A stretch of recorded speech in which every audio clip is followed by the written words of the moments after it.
Hello everyone, welcome back to the channel. I am Shivendra and आज बात करेंगे CUET UG 2024 5 year law, है ना।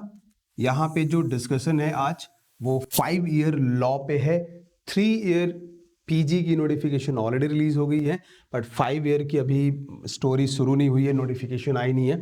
But yes, we'll see the details regarding CUET UG 5 year law on the basis of this year, है ना। जो इस साल गया है, क्या पैटर्न, किस तरीके की चीजें, डेट्स वगैरह, एग्जाम कब, कैसे, क्या सिस्टम से चलेगा, उसके बारे में बात करेंगे। Basically in this video we will going to see important dates, normally generally कब नोटिफिकेशन वगैरह आ जाती हैं, कब एग्जाम होगा, क्या पैटर्न है। There were so many students they were asking sir CUET जो लॉ के जो लॉ की कैटेगरी है उसका पैटर्न क्या है। तो अभी कईयों को पैटर्न को लेके कंफ्यूजन है, डोमेन सब्जेक्ट में क्या लेना है क्या नहीं, वो सब बात करेंगे। At first important dates, timelines, है ना। तो नॉर्मली ये देखा गया है कि मई के आसपास और मिड ऑफ मई आप कह लो, इनका एग्जाम होता है ना। और उसकी नोटिफिकेशन जो है वो generally second week of Feb में आ जाती है। जो इस साल हुआ है, आई मीन अगेन जैसा मैंने कहा ऑन द बेसिस ऑफ 2023 ये मैं डिस्कस कर रहा हूं। तो सेकेंड वीक ऑफ फेब आप एक्सपेक्ट कर सकते हो कि भाई यूजी की एप्लीकेशन जो फॉर्म है, वो नोटिफिकेशन जो है वो आ जाएगी। एग्जाम डेट जरूर इनका मिड ऑफ में, मिड से शुरू होता है और एंड तक। अच्छा, अब ये मत समझ लेना कि मिड से शुरू होता है और एंड तक जाता है तो क्या ये इतने दिन तक LLB का पेपर लेते रहते हैं क्या 5 ईयर? नहीं, उसमें दूसरे भी चलते हैं ना। हमारे यूजी में बहुत सारे स्ट्रीम्स हैं। तो अभी यहाँ पे मेनली मैं लॉ की बात कर रहा हूँ। जिस डेट पे आपका एग्जाम होगा आपको उस दिन जाना पड़ेगा, राइट। मोड ऑफ एग्जाम आपका ऑनलाइन। अच्छा हाँ, यहाँ पे एक चीज और मैं बता दूं, इस साल हुआ, आई रीजन पता नहीं, I don't know, but date को एक्सटेंड कर दिया था उन्होंने। तो ये प्रोपोज डेट्स होती हैं, तो अभी एग्जैक्टली नहीं कह सकते कि भाई इसी डेट पे एग्जाम इस बार भी होगा 2024 में। ये एक्सपेक्टेड है कि हाँ, यहाँ पे आके 2024 में मई में उनका पेपर होता है। तो हो सकता है, वो हो सकता है आगे पीछे भी हो जाए। मीडियम जो है वो बाइलिंगुअल होती है, एक्सेप्ट लैंग्वेज। जो दूसरे सब्जेक्ट्स होंगे वो हिंदी इंग्लिश दोनों में होते हैं। नेगेटिव मार्किंग ये है scene, for 1 correct question you will get +5 and then अगर वो रॉन्ग होता है तो -1 होगा। तो ये बेसिकली कुछ आई बिलीव दैट CUET के बारे में सबको पता है ना। UG level exam NTA conducting body है, जो एग्जाम कंडक्ट करवाती है वो NTA है। एलिजिबिलिटी की तरफ चलें कि भाई कौन इस पेपर के लिए एलिजिबल है, अपीयर हो सकता है। तो सबसे पहले 12+ और इक्विवेलेंट होना चाहिए। बेसिकली आपका बोर्ड क्लियर होना चाहिए। एट द सेम टाइम आप मतलब अपीयरिंग हो तो भी आप जा सकते हो। सी, ग्रेजुएशन के बाद वो 3 ईयर LLB है, ये 12 के बाद है, that is why it is 5 year LLB। जैसे NLUs के है ना कि भाई 12 के बाद आप जाते हो तो 5 ईयर LLB वहां पे है। तो ये 5 ईयर की डिस्कशन हो रही है अभी। एंड एज लिमिट, जो अपर एज लिमिट है यहाँ पे सच वेरी सिमिलर टू क्लैट कह सकते हो। जैसे वहां भी कोई एज लिमिट नहीं है तो इधर भी कोई upper age limit as such है नहीं। तो एलिजिबिलिटी अगर क्वालिफिकेशन के पॉइंट ऑफ व्यू से बात करूं तो सिंपली यही है, ठीक है। इंपॉर्टेंट ये है जिसको लेके बहुत सारे स्टूडेंट्स कंफ्यूज भी हैं, क्या पढ़ना है, क्या नहीं पढ़ना है, कैसे पढ़ना है, क्या सिलेबस है। तो अब जरा इसको ध्यान से समझना। सी, वी हैव 3 सब्जेक्ट्स, आप ऐसे कह लो। Number 1 is language, number 2 is your domain specific. और लॉ के लिए जो स्पेसिफिक सब्जेक्ट है, डोमेन स्पेसिफिक, वो है लीगल स्टडीज, लॉ के लिए, राइट। अब जैसे अगर दूसरे UG के स्टूडेंट्स हैं तो लास्ट ईयर तक की स्टोरी ये थी कि 10 डोमेन सब्जेक्ट्स मैक्सिमम अलाउड था, है ना, 10। बट जो अपडेट आ रही है, जो न्यूज़ है, वो ये है कि इस बार वो कट होएंगी, वो 6 होने वाली है। डोमेन सब्जेक्ट जो है वो 6 तक लिमिट करेंगे। तो आई मीन जैसे अभी पीछे मेरी एक स्टूडेंट से बात हो रही थी तो शी वाज लाइक LLB के लिए जाना ही है तो लीगल स्टडीज तो रखना ही है, बट अगर कोई दूसरा एक स्कोप मिल जाए, अगेन DU में कोई अच्छा सा कॉलेज सर अगर मिल जाए मुझे, मैं तो अपने ही स्ट्रीम के, अपने ही डोमेन के दूसरे सब्जेक्ट्स को भी वहां पे रखूंगी। Yes, you can go with that. I mean अगर ये भी स्कोप में है कि चलो ग्रेजुएशन तो करना ही है ड्यू वगैरह से अगर मिल रहा है तो ग्रेजुएशन तो समाउ करना ही करना है, तो आप दूसरे डोमेन स्पेसिफिक सब्जेक्ट्स भी रख सकते हो। But since we are having we are discussing law, 5 year law, तो उसके लिए मैं बताऊं लीगल स्टडीज जो है वो आपका एक मैंडेटरी सब्जेक्ट वहां पे डोमेन में होना चाहिए। और इसके बाद फिर आपका एक थर्ड सब्जेक्ट जो आएगा वो जीटी मैंडेटरी है ना, जनरल टेस्ट। और यही है सबसे ज्यादा कह लो कि सिलेबस, इसमें सबसे ज्यादा सिलेबस है। Number of questions, sorry this is not marks, basically number of questions इतने हैं आपको। अटेम्प्ट ये कह लो, ये अटेम्प्ट है ना, ये अटेम्प्ट है, आपको इतना अटेम्प्ट करना है। Number of questions once again अगर मैं लीगल स्टडी की बात करूं तो ये होती हैं 45 to 50 और अटेम्प्ट 10 लेस कर लो 35 to 40। सिमिलरली जीटी के अंदर 60 क्वेश्चंस होंगे, आपको अटेम्प्ट 50 करना है और ड्यूरेशन ये है 45 मिनट्स। यहां पे मिलता है आपको 40 क्वेश्चंस के लिए, 45 मिनट्स अगेन 35 to 40 क्वेश्चंस के लिए, 60 मिनट्स फॉर 50 क्वेश्चन। तो अभी ये देख के तो इतनी बात बिल्कुल क्लियर हो गई कि पर क्वेश्चन 1 मिनट से भी ज्यादा है, which means we have sufficient time. तो टाइम को लेकर ऐसा यहाँ कोई वांदा नहीं है ना, यहाँ कोई प्रॉब्लम नहीं है। एज सच देयर इज जो एलिट वाली कहानी होती है या क्लैट में भी कईयों को टाइम की प्रॉब्लम्स होती हैं, तो मुझे नहीं लगता सीयूईटी लॉ के अंदर एलएलबी के अंदर 5 ईयर में एज सच टाइम को लेके बहुत ज्यादा मगजमारी, बहुत ज्यादा प्रॉब्लम होंगी। ठीक है, तो ये हमारे सब्जेक्ट्स हैं, नंबर्स एंड ड्यूरेशन, जो आपको टाइम दिया जाएगा पर सब्जेक्ट वो यहाँ पे है। ध्यान से समझ लेना, ये 3 सब्जेक्ट्स लॉ के लिए मेनली होने ही चाहिए। अगर लीगल स्टडी नहीं है तो फिर आप एलएलबी के लिए तो एलिजिबल नहीं हो पाए। ठीक है, तो आपको डोमेन में वहां पे लीगल स्टडी तो 110% रखना ही पड़ेगा।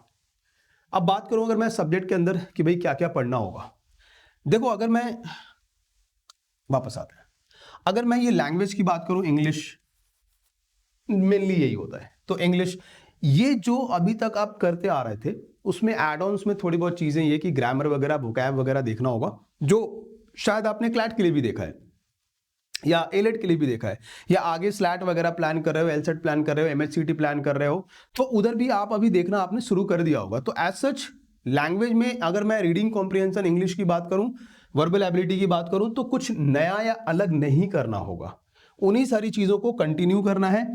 आई गेस यहां भी आपको कुछ नया नहीं करना है, इसमें सिंस सिलेबस ज्यादा है और पैटर्न में चेंज है, इसीलिए वहां पे थोड़ी बातें होती हैं जीटी के अंदर।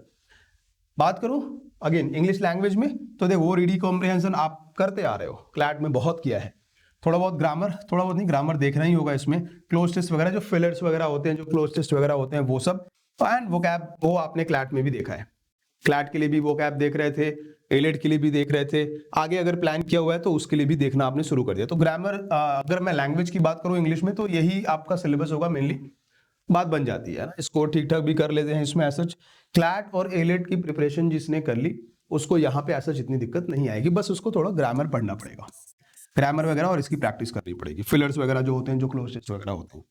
नेक्स्ट बात करूं लीगल स्टडीज, बहुत पढ़ लिया है आपने, क्लैट में एलेट में लीगल स्टडीज बहुत पढ़ लिया है, वही सारी चीजें आनी है, IPC, legal knowledge, knowledge of law, वही एक ही चीज है ना, वही सारी चीजें आनी है। मतलब उसको ऑब्वियसली अगर आपका एक कहते हैं कि फ्लो सर अभी ब्रेक हो चुका है मेरा, तो आपको फिर से उसको सबको रिवाइज करना पड़ेगा, या तो फिर वापस से ब्रशअप के लिए आपको जाना पड़ेगा, कहीं किसी को ज्वाइन करना पड़ेगा। कॉन्स्टिट्यूशन, पॉलिटी वगैरह ये सब इसमें एड ऑन्स की तरह ही होंगे।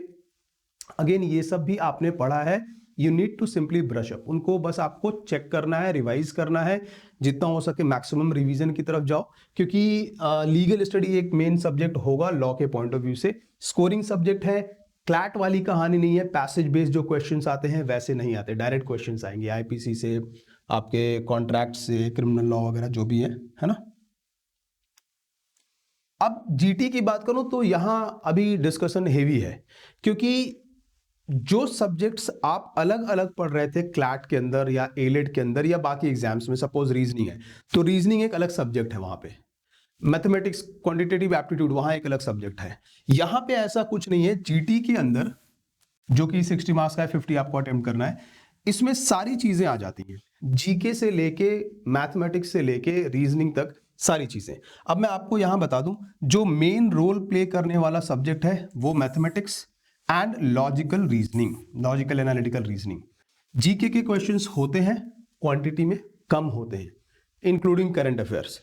एट द सेम टाइम जैसा पीजी के अंदर थोड़े बहुत कंप्यूटर के भी क्वेश्चंस होते हैं, तो कंप्यूटर भी पूछ लिया, जीके में आपके स्टैटिक पूछ लिए, करंट इवेंट से पूछ लिया, साइंस से एक दो क्वेश्चंस पूछ लिए, एसएसटी से क्वेश्चंस पूछ लिए।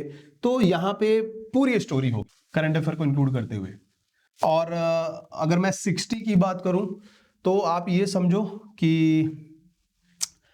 कहीं ना कहीं आउट ऑफ 60 इतने ही क्वेश्चंस आपको देखने को मिलेंगे, समवेयर अराउंड 10 to 15, 20% के आसपास के क्वेश्चंस जो है वो आपको इससे देखने को मिलेंगे। बाकी ये जो दो सब्जेक्ट्स हैं, वंस अगेन ये मेजर रोल प्ले करते हैं। सी कंडक्टिंग बॉडी यहाँ पे एनटीए, और एनटीए का ट्रेंड यही है, चाहे आप पीजी में जा रहे हो या यूजी के लिए जा रहे हो, उनका सिस्टम यही है। चाहे दूसरे एग्जाम्स की भी अगर मैं बात कर लूँ जो एनटीए कंडक्ट करवाते हैं, एसएससी एंड ऑल, तो उधर भी उनका ट्रेंड ऐसा ही है। मैथमेटिक्स और रीजनिंग को वो हेवी मतलब क्वांटिटी में रखते हैं, नंबर्स में रखते हैं, और वहां से क्वेश्चन हेवी पूछते भी हैं। तो न्यूमेरिकल एबिलिटी और लॉजिकल रीजनिंग को अगर मैं इंक्लूड करूं तो आपका ये जीटी के अंदर समवेयर अराउंड 70-80% सिलेबस बनता है ना। 70-80% मतलब ये समझ लो कि जो बाकी बचे हुए 40-45 क्वेश्चंस हैं वो इधर से होंगे। 40-45 क्वेश्चंस फॉर श्योर। लैंग्वेज एक अलग है ही है हमारा, और लीगल अलग है, तो यहाँ पे 40-45 क्वेश्चंस आराम से इन दोनों सब्जेक्ट्स को मिला के होंगे। और इंपॉर्टेंट पॉइंट क्या है, मैथमेटिक्स के अंदर हार्डकोर अर्थमेटिक मैथ्स आपको पढ़ना पड़े, तो पैटर्न में जो स्विच है, जो चेंज है, उसका ध्यान रखना पड़ेगा। मींस डीआई करने से बात नहीं बनेगी। डीआई बेसिक एक आधा कभी पूछ सकते हैं, they may ask, I am not sure that they will be asking, for sure they will be asking DI, but पूछ भी सकते हैं एक आधा basic DI, that bar chart, pie chart वाले जो होते हैं वो पूछ सकते हैं पॉसिबली। आप देखो यहाँ पे देखिए, अलजेब्रा, ज्योमेट्री, मेंसुरेशन, स्टैटिस्टिक, है ना, क्वांटिटेटिव अर्थमेटिक्स, सारे सब कुछ बेसिक कॉन्सेप्ट से लेके, और आप कह लो 3D नहीं 2D तक की जो मेंसुरेशन के अंदर जो 2D वाली चीजें होती है वहां तक आपको जाना पड़ सकता है। थोड़ी बहुत ज्योमेट्री, थोड़ा बहुत अलजेब्रा भी। तो मैथमेटिक्स जो है वो आप कह सकते हो सिलेबस हेवी होगा इसका, तो मैथ्स ढंग से करना पड़ेगा। किसी को मैथ्स में प्रॉब्लम है तो जीटी से स्कोर निकालना मुश्किल है फिर, लिटरली। अगर मैं यहां आगे आके रीजनिंग की बात करूं तो इसमें लॉजिकल एंड एनालिटिकल लिखा हुआ है, मेजर पोर्शन जो है वो एनालिटिकल कवर करता है। अगर suppose 20 questions they have asked 20 questions reasoning से फॉर एग्जांपल, तो अगर 20 क्वेश्चंस उन्होंने रीजनिंग से पूछा है तो आप इसमें ये मान के चलो कि 15-16 क्वेश्चंस जो है वो एनालिटिकल रीजनिंग एआर से होगा for sure. They will be asking most of the questions from analytical reasoning only. Critical reasoning के क्वेश्चंस स्टेटमेंट वाले होते हैं, दैट टू सिलॉग से या एक आधे कहीं कोर्स ऑफ एक्शन और मे बी कंक्लूजन वगैरह से पूछ लिया तो पूछ लिया, दैट्स इट। ज्यादा क्रिटिकल रीजनिंग नंबर 1 पैसेज वाली तो आती ही नहीं। There will be not even a single question in CUET exam which is based on passage, I mean critical reasoning passage based, जो क्लैट का ट्रेंड है वैसा नहीं होगा। फॉर दैट मैटर एलेट का भी ट्रेंड नहीं यहाँ फॉलो होगा, है ना। यहाँ सिंपली स्टेटमेंट वाली क्रिटिकल रीजनिंग आती है, 2-4 एक आएंगे। सिलॉग से तो पूछते ही पूछते हैं, सिलॉग वहां भी फेवरेट है एलेट की तरह, तो सिलॉग के क्वेश्चन वो पूछ लेते हैं, 1-2 और पूछ सकते हैं मैक्सिमम। उसके बाद सारी चीजें एनालिटिकल रीजनिंग की होती हैं, वही coding, decoding, series, alphabet, analogy, है ना, blood relation, direction, sitting, puzzle, ranking, Venn diagram, sequence, ये सारी चीजें सब कुछ आपको करके जाना पड़ेगा। पूरा जो एनालिटिकल रीजनिंग का सिलेबस है सब कुछ, राइट। तो जीटी का आप कह सकते हो कि सिलेबस हेवी है, ब्रॉड सिलेबस है ना। हमारे दूसरे एग्जाम्स में ये एक सब्जेक्ट्स होते हैं, करंट अफेयर एक सब्जेक्ट होता है, जीके एक सब्जेक्ट होता है, रीजनिंग एक अलग सब्जेक्ट होता है। यहाँ पे क्या है, जीटी के अंदर सारी चीजों को रख दिया उसने, ठीक है। तो 3 सब्जेक्ट्स हैं इसमें, जीटी का सिलेबस आप कह सकते हो कि थोड़ा एडवांस है। ओके, कॉलेजेस की बात करूं तो सबसे पहला तो अभी सीयूईटी से जो नाम आता है वो आता है BHU. Now I am not sure, let me tell you this, I am not sure BHU UG के साथ जाएगा या नहीं यहाँ पे सीयूईटी में, क्योंकि पीजी में अभी तक तो वहां वो लिस्ट के अंदर, कॉलेजेस के लिस्ट में, यूनिवर्सिटीज के लिस्ट में बीएचयू नहीं आ रहा। जो उनकी नोटिफिकेशन जो आ चुकी है उसमें बीएचयू नहीं है अभी तक फिलहाल, मैंने लास्ट वीडियो में वहां दिखाया भी है। तो आई एम नॉट श्योर बीएचयू अभी इस बार वापस से सीयूईटी यूजी के लिए होगा या नहीं होगा, अलग से उनका एग्जाम होगा जैसे पहले होता था। अभी देखो ये यूनिवर्सिटीज की जो लिस्ट है वो लास्ट ईयर के बेसिस पे मैंने यहाँ पे रखा है, इसमें से कौन होगा कौन नहीं होगा आई एग्जैक्टली डोंट नो, है ना। जैसे नोटिफिकेशन आती है तो फिर वो क्लैरिटी हो जाएगी, कंफर्मेशन आ जाएगी, but most of the central universities तो होती ही हैं। बट अभी पीजी वाले में बीएचयू का नाम नजर नहीं आ रहा, बाद में वो ऐड कर दे, that is something else. UG में भी फिर एक डाउट चल रहा है कि पता नहीं बीएचयू होगा नहीं होगा, तो एक डाउट बना हुआ है यूनिवर्सिटी ऑफ इलाहाबाद, एमयू, है ना, बाबा साहब भीमराव अंबेडकर यूनिवर्सिटी वो लखनऊ वाला, सेंट्रल यूनिवर्सिटी, फिर उसके बाद जो central university of south Bihar, Assam university, जितनी भी सेंट्रल यूनिवर्सिटीज़ हैं वो सब होती हैं, ये सब ठीक ठाक सी यूनिवर्सिटीज़ हैं। मैंने यहाँ पे कुछ के नाम रख दिए, बेनेट भी है इसमें, बेनेट यूनिवर्सिटी नोएडा भी है, वो भी सीयूटी के स्कोर को लेता है, तो बेनेट भी एक ठीक अपॉर्चुनिटी है, ऐसा नहीं कहूँगा, राइट। तो ये कुछ कॉलेजेस यूनिवर्सिटीज़ हैं जिसके थ्रू सीयूटी में, सीयूटी यूजी 5 ईयर लॉ के अंदर एडमिशन आप ले सकते हो। एक बार जब नोटिफिकेशन आ जाएगी तो कॉलेजेस के लिस्ट भी दिख जाएंगे, फिर कंफर्मेशन भी हो जाएगी कि हाँ जी चलो ये स्टोरी है इसमें, right. Okay, so again if you are planning for, I mean start your preparation, तो यस, क्लैट के पॉइंट ऑफ व्यू से आरएम बैच, क्लैट एलिट के लिए Legal Edge is having RM batch 2025 target को करता हुआ। Parinati batch is for these exams, जो law के हमारे अपकमिंग एग्जाम्स हैं जो अभी रिसेंटली होंगे, कह लो शॉर्ट टर्म जो एग्जाम्स है सीयूईटी के अंदर वगैरह, सीयूईटी के जो एग्जाम्स होंगे जो मिड अप्रैल मई तक वाइंड अप हो जाते हैं, तो उसके लिए Parinati batch is there. If you are planning you can contact on these numbers, right? This is it from my side in this video. This was all about CUET UG 5-year law. Thank you so much.